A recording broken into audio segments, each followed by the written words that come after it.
La siguiente.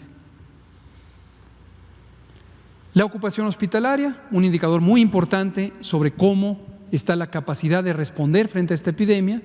Y recordamos aquí cuál ha sido uno de los propósitos fundamentales de la respuesta de salud pública del Gobierno de México ante esta epidemia. Uno de los propósitos fundamentales es que no se saturen las unidades de salud, y para lograrlo hemos ido expandiendo la capacidad. En febrero empezamos el diseño de este modelo de reexpansión, lo empezamos a instrumentar en marzo con cambios en el funcionamiento de cada hospital, pero no necesariamente el establecimiento de nuevos hospitales COVID durante marzo. Y en abril ya tuvimos un proceso de agregar nuevos hospitales. En algunos casos son unidades temporales, no están para quedarse ahí permanentemente, y en otros casos son hospitales ya existentes que por completo se designaron hospital COVID para la atención de personas con infección respiratoria aguda grave. Y esto nos ha permitido tener camas de hospitalización general, 30.107, noten que este número va aumentando, y de ellas 45% están ocupadas. Si lo vemos por entidad federativa, tenemos ahorita a Tabasco, Nuevo León, Nayarit, Colima, Veracruz, Guanajuato, como las entidades con la mayor ocupación. En este momento, nuestra mayor intención de expansión está en las primeras entidades federativas, por razones obvias. En pocos días ya tendremos este registro aumentando su capacidad o disminuyendo su ocupación, no necesariamente porque haya menos pacientes, sino porque habrá nuevas camas. Y cuando decimos camas, no es simplemente una cama, es el espacio físico, la cama, el personal, el equipo, los insumos, los protocolos de trabajo, etcétera. Entonces es muy complejo, no es comprar camas y poner camas, se requiere todo eso. Y uno de los factores limitantes más importantes ha sido el personal, porque México tiene desde hace muchos años, décadas, una carencia de personal de salud, que algunos organismos internacionales, como la OCDE, como el Banco Mundial, como la Organización Mundial de la Salud, han identificado en cerca de 240,000 personas, médicas, médicos, enfermeras, enfermeros. 240,000 le faltan a México. Entonces, emprendimos desde el inicio de la epidemia y aprovechando un proceso que ya se había echado a andar con la reforma del sistema de salud, un acelerado proceso de reclutamiento y entrenamiento habilitante para personal de salud. Y llevamos cerca de 50,000 trabajadoras y trabajadores de la salud que han sido reclutados para este propósito. La siguiente. También tenemos camas que fueron designadas para personas críticamente enfermas. Esto quiere decir personas que requieren ventilación mecánica, necesitan un aparato que les introduce aire a presión y volumen de aire con generalmente mayor concentración de oxígeno a los pulmones para que puedan respirar, y esto requiere personas con conocimiento de medicina crítica. Típicamente estos espacios se llama terapia intensiva, unidad de terapia intensiva o unidad de cuidados intensivos, pero dada la necesidad habilitamos espacios, camas de hospital fuera de lo que formalmente son las terapias intensivas, pero garantizando los protocolos de atención con la calidad equivalente a las terapias intensivas.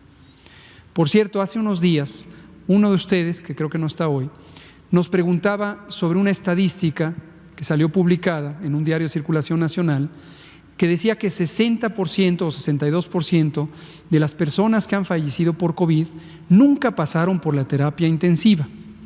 En aquella ocasión se nos acabó el tiempo, ya no se lo pudimos decir, no me acuerdo quién era, pero cuando regrese ojalá que lo retome, pero la respuesta es esta. No todas las personas críticamente enfermas han estado en una terapia intensiva. La gran mayoría han estado en una unidad habilitada con características semejantes a la terapia intensiva. Y por eso no aparecen registradas como terapia intensiva. Esa es la explicación. Entonces, ahí hay que tener cuidado también con la interpretación de la información. Por supuesto, con mucho gusto lo explicamos. Baja California, Puebla, Nuevo León, Estado de México, los primeros, y tenemos todavía un espacio bastante importante en las unidades habilitadas para personas críticamente enfermas. Entremos en materia ahora con los estados, un nivel de agregación más detallado. Vamos a presentar a Chihuahua. La panorámica: en Chihuahua tenemos 11% de casos activos estimados, son 515, y tenemos este patrón de ocurrencia. Ocurrió en las fechas que tenía que ocurrir o que sabíamos que iba a ocurrir. Todas las entidades federativas han estado afectadas por la epidemia y luego ha tenido un descenso con un poco de variaciones, y en la última semana este pequeño descenso de menos 4%. El pronóstico es que esto podría seguir ya encontrando una tendencia a la baja. Lo vamos a ver ahorita con el nivel municipal. Solo quedan algunos municipios que están pasando por su curva epidémica y todavía están contribuyendo con esto. Las personas recuperadas tuvieron un incremento, pero ahorita ya entraron en ritmo respecto a lo que ya se terminó aquí el crecimiento de la epidemia, y por lo tanto acá, con cierto desfase, ya no está considerándose tantas personas en recuperación. Tomen en cuenta eso. Cuando ya no crece la epidemia, hay un periodo en donde todavía crecen las personas recuperadas, porque tardan 15 días en recuperarse, o en promedio 21 días de personas críticamente enfermas, pero cuando ya pasan más semanas, ya empieza a bajar el número de personas recuperadas. La mortalidad le pasa lo mismo. La siguiente. Veamos el detalle municipal. Aquí están todos los municipios del estado de Chihuahua, y aquí ubicamos a Gómez Farías, que tiene apenas el surgimiento de su etapa epidémica. Es más o menos lo que se esperaba. Hay otras que empezaron más tempranamente, en particular Juárez y la capital, Chihuahua. Pero incluso Juárez, que era un elemento de preocupación más o menos hasta esta semana, 21, ya está bajando. Tenía 21 en su incidencia de casos por 100,000 habitantes y ahora está en 12. Sigue ya con una tendencia a la baja. Veámosla en una gráfica. Aquí está. Esta gráfica de espaguetis, como se conoce técnicamente a este tipo de gráfica, por razones creo que bastante obvias, tenemos Juárez, que fue una de las zonas con mayor actividad epidémica, y desde la semana 22 empezó a disminuir y ha seguido disminuyendo. Otros municipios menos grandes como Gómez Farías y Saucillo tienen ahorita crecimientos epidémicos, pero no son con una población tan importante como Juárez. En general, Chihuahua, por eso decimos, el pronóstico es que empezará a disminuir su epidemia. Y ahora hemos agregado esto que no lo habíamos puesto hasta ayer, que es el índice de movilidad en general para el estado, y lo que vemos es que tuvo Chihuahua periodos muy buenos de reducción de la movilidad, menos 63, menos 62, etcétera, que ahí están. Se está, a partir de la apertura, semana 23, se ha ido disminuyendo la reducción de la movilidad, o más bien se ha recuperado la movilidad. Cautela, recomendación general que hemos dado, cautela de no ir demasiado rápido, pero va en buen ritmo de recuperación Chihuahua. La siguiente, por favor. Perdón, regréseme a la otra. También agregamos una pieza adicional, que es el porcentaje de ocupación, que está en la gráfica de ocupación, pero lo traemos para cada entidad federativa. 20%. La siguiente. Es decir, tiene 80% de disponibilidad. La siguiente. Y este otro índice que ayer explicamos con detalle, se trata del índice R, o la variable R en T. R es el número de personas que se contagian a partir de un caso durante los 14 días que dura el periodo de infección.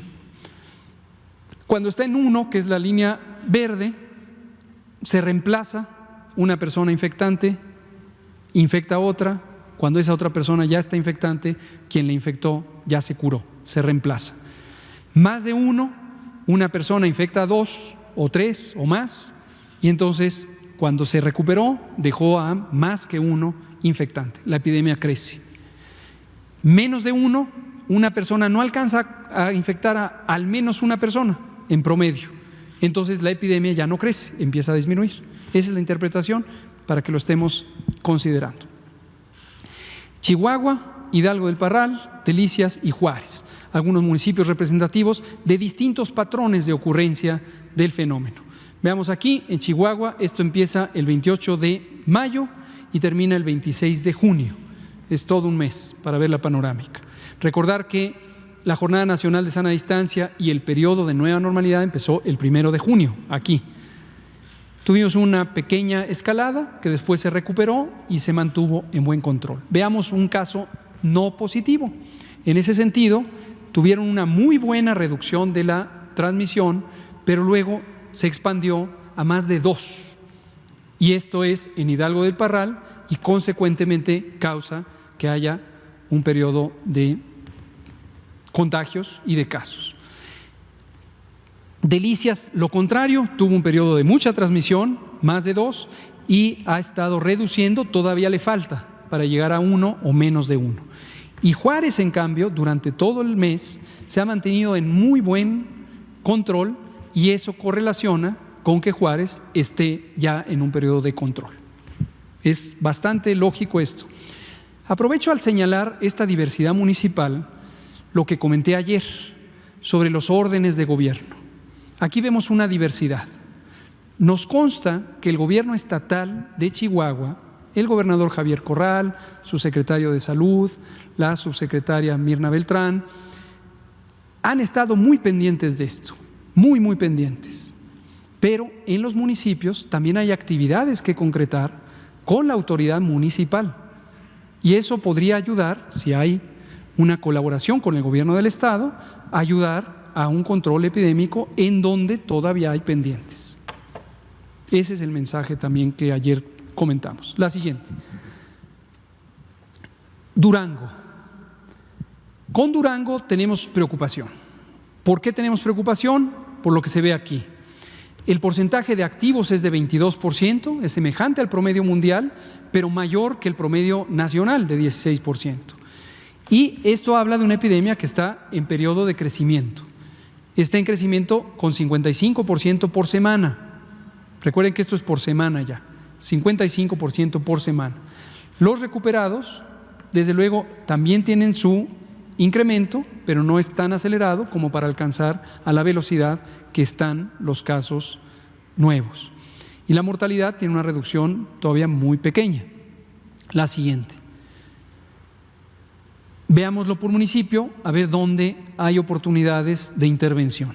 Cuando vemos a Durango, vemos que en Gómez Palacio, una zona importante de población, hubo la transmisión desde la semana prácticamente 19, mayor en la semana 23 y sigue en ascenso. Pero ahora tenemos a esta población, Tlahualillo, en donde tenemos muy importante ascenso de la epidemia, aunque ha recuperado, y a nivel general Durango tiene esto, está dominado por Gómez Palacio. Veámoslo en la gráfica. Aquí se puede ver, en rojo está Gómez Palacio y vean ustedes Tlahualillo. Tlahualillo tuvo estas subidas y bajadas, tuvo una subida muy grande y luego disminuyó. Tlahualillo ya no preocupa, pero Gómez Palacio va creciendo y lo mismo Durango capital y Lerdo, están en periodo, y Tamazula. Entonces ahí esto nos ayuda, si usted vive en esos lugares, contribuya con el gobierno, contribuya con sí mismo, contribuya con su familia, con sus vecinos, incorpore las medidas de precaución. No salga si no es necesario y si tiene que salir por una razón verdaderamente impostergable, mantenga la sana distancia, lávese continuamente las manos, si está en un espacio cerrado, use su cubrebocas, etcétera. La siguiente. La movilidad, regresemos por favor, esto lo comentamos ayer, Durango no ha alcanzado una reducción sustantiva de movilidad en promedio en el estado. Y lo que vemos es que su mejor día o su mejor semana fue con una reducción de menos 52%, pero el resto tiene desde la semana 21 más y más y más movilidad. No es momento para recuperar tan rápido la movilidad, porque el riesgo es que la epidemia suba y suba. Su ocupación hospitalaria no parece tan importante ahorita, está en 31 y 32%, pero cuidado, se pueden ocupar muy rápidamente los hospitales si esa epidemia sigue creciendo. La siguiente, por favor. Y el R lo que nos muestra es una capital, Durango, que desde finales de mayo, durante todo junio, prácticamente todo junio, estuvo muy arriba, ahorita va por buen camino. Sigamos esta buena práctica, sigamos este logro. Hay que fortalecerlo ahí, consolidarlo, para que no haya repuntes. La Laguna, por arriba de 1, hay que también disminuir la movilidad. La siguiente. Y verificar también que en las empresas que abrieron, porque son actividades esenciales, se cumplan los protocolos de seguridad sanitaria que fueron establecidos por las propias empresas, deben haber sido establecidos siguiendo los lineamientos del Gobierno de México que fueron publicados en el Diario Oficial de la Federación. Cambiemos de estado, es el último de la presentación de hoy. Zacatecas. 30% de activos estimados, 426, pero es 30%, es decir, una mayor velocidad de crecimiento, y lo mismo que Durango, 55% de aumento en los nuevos casos. Veámoslo en el detalle municipal, en la siguiente diapositiva. Cuando vemos este mosaico, podemos identificar dónde podría haber importante transmisión. Y lo que vemos es que prácticamente todo el estado, que se había mantenido con baja velocidad de transmisión, está teniendo en todos sus municipios esta importante transmisión, empezando y de manera destacada por Mezquital del Oro, Fresnillo, Tepetongo, Morelos y la propia capital Zacatecas. La siguiente. Subidas y bajadas, pero destaquemos Fresnillo y Mezquital del Oro y la capital. Vean ustedes, en medio de todos estos espaguetis, son estas que van subiendo, subiendo, subiendo, la roja, la café y la amarilla, y en la última semana están subiendo casi todas. Veamos qué ha pasado, la siguiente, con su indicador de RT, lo tenemos solamente para el municipio capital, desde el 28 de mayo hasta el 26 de junio, y tenemos que nunca alcanzaron a estar debajo de 1 y llegaron a estar debajo de 2, más o menos 15 días después de que se está por arriba de 2 o por arriba de 1, se empieza a ver el efecto en los casos. La siguiente, es la última. Una animación de la región en su conjunto. Sigan la semana 20, 21, 22, 23, 26, vuelve a empezar. Y la escala es el tamaño del círculo, se muestra ahí, y es la incidencia por 100,000 habitantes. Desde 0, todos los puntos negros, hasta entre 81 y 132 por 100,000 habitantes. Reconozca su territorio, dónde vive, y podrá identificar cómo se ha ido cambiando la intensidad de la transmisión. Muy bien.